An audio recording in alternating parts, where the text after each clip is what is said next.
کہ غیر فطرتی عمل حرام ہے، تو مرغی سے مرغی کی بغیر انڈے نکالنا کیسا ہے؟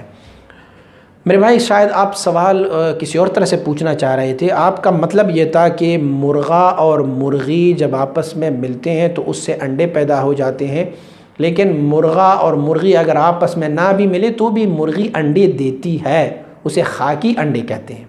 اور جب مرغا ملتا ہے تو پھر اس انڈوں کو کوئی اور نام دے رہے ہوتے ہیں، لیکن مرغی جو ہے وہ انڈے مرغا کی علاوہ بھی دیتی ہے. شاید آپ سوال یہ پوچھنا چاہتے ہیں کہ غیر فطری عمل جو ہے وہ تو جائز نہیں ہے، جیسے قوم لوط والا عمل جائز نہیں ہے، اور یہ مرغی جو ہوتی ہے بیچاری، یہ اس کے پاس تو ہر مرغا آتا ہے. تو میرے بھائی وہ انسانوں کے لیے حکم ہے، جانوروں کے لیے حکم نہیں ہے. جانوروں کے پاس کوئی غیر فطری ہوتا ہی نہیں ہے. رب کائنات نے یہ حکم انسانوں کے لیے پیدا فرمایا، حکم انسانوں کے لیے کہ غیر فطری طریقے سے جو ہے وہ اولاد کو نہیں پیدا کیا جا سکتا.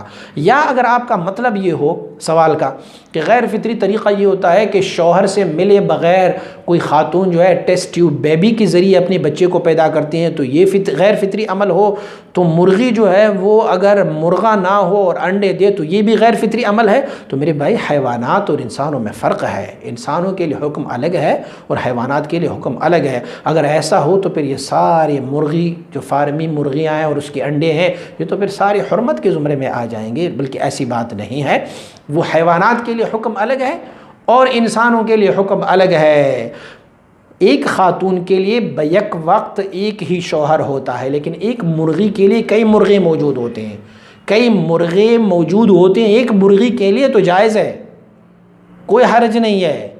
ایک گائے کے لیے کئی نر گائے موجود ہوتے ہیں، ایک بھینس کے لیے کئی نر بھینسیں موجود ہوتے ہیں. ان کے لیے شریعت کا حکم ہے کہ وہ جائز ہے، حلال ہے. لیکن ایک خاتون کے لیے جو ان کی شوہر ہوتا ہے، ایک بیوی اور شوہر، ان کے لیے ایک ہی شوہر ہوتا ہے. اسی لیے انسانوں کا حکم الگ ہوتا ہے اور حیوانات کا الگ ہوتا ہے. سلسلہ لیے سیفیہ کی نعتیں، منقبتیں و بیانات و دیگر معلومات سے آگاہ رہنے کے لیے ہمارے YouTube چینل کو سبسکرائب کریں اور اس ویڈیو کو لائک کریں اور کمنٹ ضرور کریں.